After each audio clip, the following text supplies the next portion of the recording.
हमें सीखने की जरूरत है और प्रकृति हमें बहुत कुछ सिखाती है। जीवन में एक तोता मत बनो।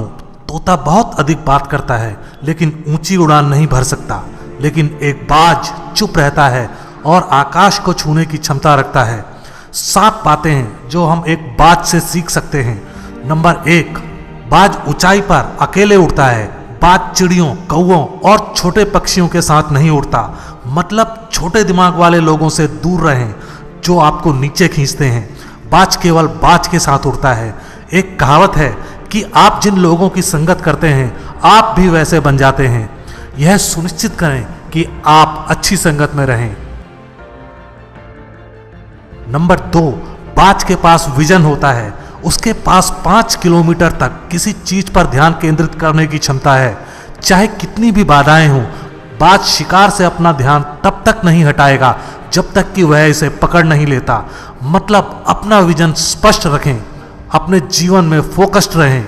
चाहे आप कितनी भी बाधाओं और चुनौतियों का सामना करें, हार न मानें और आप सफल होंगे। नंबर 3, बाज निडर है।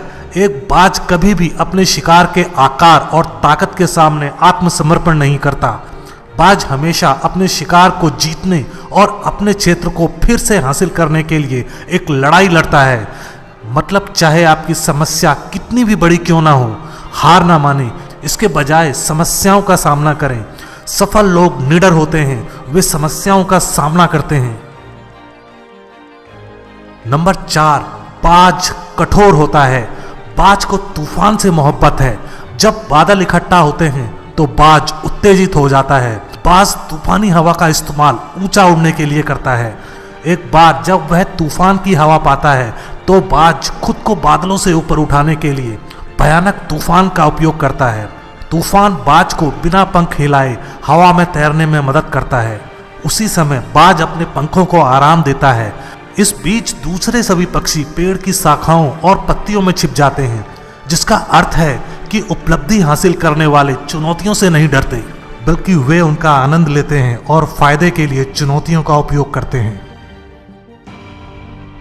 नंबर 5, बाज कभी भी मरी हुई चीजें नहीं खाता। बाज कभी मरा हुआ मांस नहीं खाता। दूसरे शब्दों में, बाज केवल अपने शिकार का मांस खाता है जिसे वह खुद मारता है, जिसका अर्थ है कि अपनी पिछली सफलता पर भरोसा ना करें। जीतने के लिए नई सीमाओं की तलाश जारी रखें, अपने अतीत को छोड़ दें। नंबर 6, बाज ट्रेनिंग के लिए तैयार होता है।